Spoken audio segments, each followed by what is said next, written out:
The mall recorded someone I don't remember being. The footage shows me walking down a corridor I've never seen.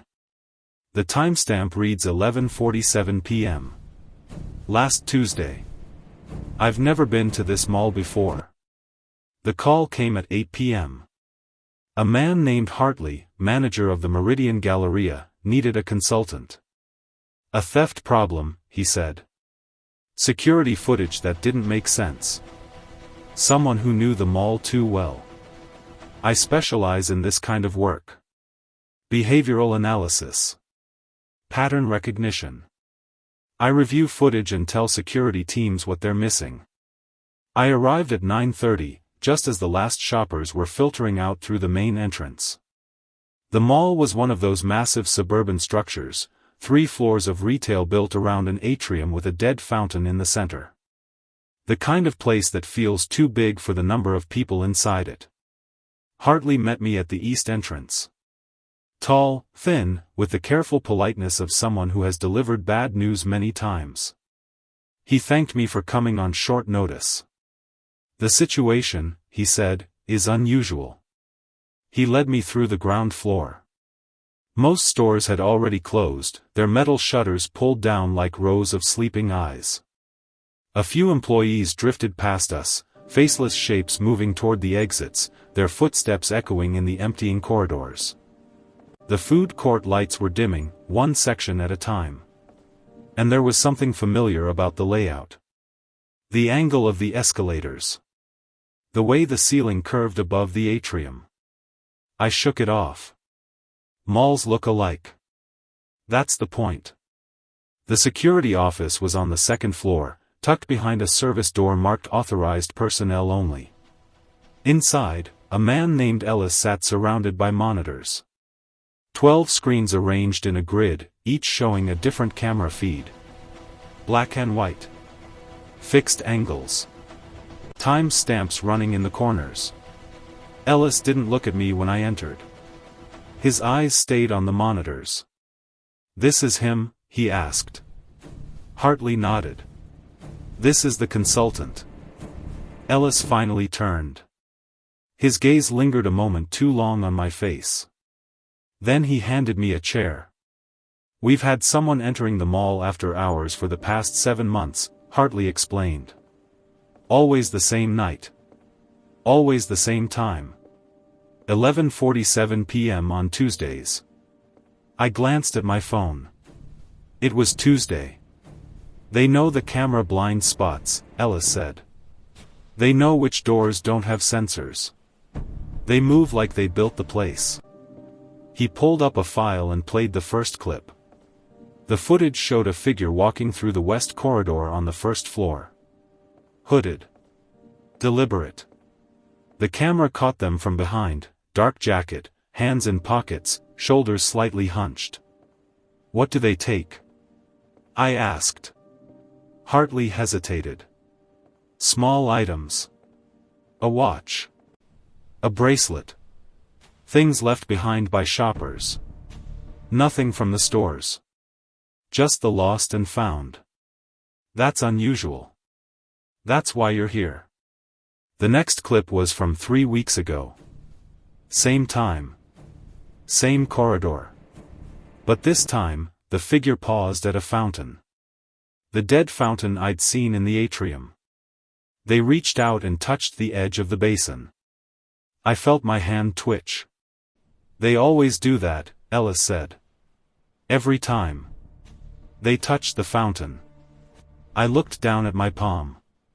There was nothing there. No reason for the sensation. "Play the next one," I said. The following footage was from a different angle, overhead, looking down at the food court. The figure walked between the empty tables, past the darkened kiosks, and stopped beneath a support pillar. They looked up. Directly at the camera. The hood shadowed their face. But something about the posture. "Can we enhance this?" I asked. Ellis shook his head. "We tried. The angle doesn't give us enough detail." Hartley leaned closer to me. "Does anything look familiar?" The question felt strange. Should it? He didn't answer. We watched 7 more clips. 7 more Tuesdays. The figure took the same path every time. West corridor to fountain. Fountain to food court. Food court to the service hallway behind the escalators. And then nothing. They would disappear near a blind spot by the loading dock, and the cameras wouldn't pick them up again until they were leaving through a fire exit on the east side. They've been doing this for 7 months, Ellis said. Always the same. And you haven't caught them? No. I stood up. I need to walk the route. See the blind spots in person. Hartley nodded slowly. I'll take you. The mall was empty now. The overhead lights had dimmed to their after-hours setting, pale and clinical, turning every surface the color of old paper. We walked the west corridor first. My footsteps echoed too loud. The shuttered stores watched with metal faces. And then I saw it. A store that hadn't been there when I walked in. It was between a jewelry outlet and a phone repair kiosk. A narrow storefront with a faded sign I couldn't read. The shutter was rusted. It looked like it hadn't been opened in years. What's that store? I asked. Hartley glanced at it. That? It's been closed since the renovation. What renovation? He looked at me carefully. 3 years ago. After the incident. I didn't ask what incident. Something in his tone told me I didn't want to know. Not yet. We reached the fountain. It was dry, filled with dust and a few scattered coins that caught the dim light. I reached out without thinking. My fingers touched the rim. The stone was cold. But familiar. I pulled my hand back. Are you all right? Hartley asked. Fine. My voice sounded distant. Just, let's keep moving. Back in the security office, Ellis had pulled up another file. There's one more clip, he said. We don't usually show this one. Hartley nodded. Ellis pressed play. The footage was from the overhead food court camera. Same angle as before. But this time, when the figure stopped beneath the pillar and looked up, they lowered their hood. The face was blurred. Corrupted pixels, Ellis explained. The file degraded. But the jacket was clear. Dark, with a small tear on the left sleeve. I looked down at my jacket. There was a tear on the left sleeve. That's not possible, I said. Ellis didn't respond. Hartley sat down across from me. His voice was quiet. Patient. We've been trying to contact you for months, he said. You never return our calls. You never remember being here. I've never been here. You have. Every Tuesday. For 7 months. He pulled a folder from beneath the desk. Inside were photographs. Stills from the security footage. The figure touching the fountain. The figure in the corridor. The figure looking up at the camera, face visible in one single frame where the corruption cleared. It was me. I stood up. The chair scraped against the floor. This is some kind of trick. I would remember. You don't, Ellis said flatly. You never do. Hartley opened another file on the monitor. This one showed the security office. This room. This desk. And me, sitting in the same chair, 3 weeks ago. Watching the same footage. Asking the same questions.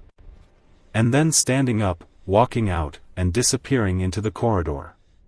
You come here every Tuesday, Hartley said. You review the footage. You realize the truth. And then you leave. By Wednesday morning, you don't remember any of it. Why? We don't know.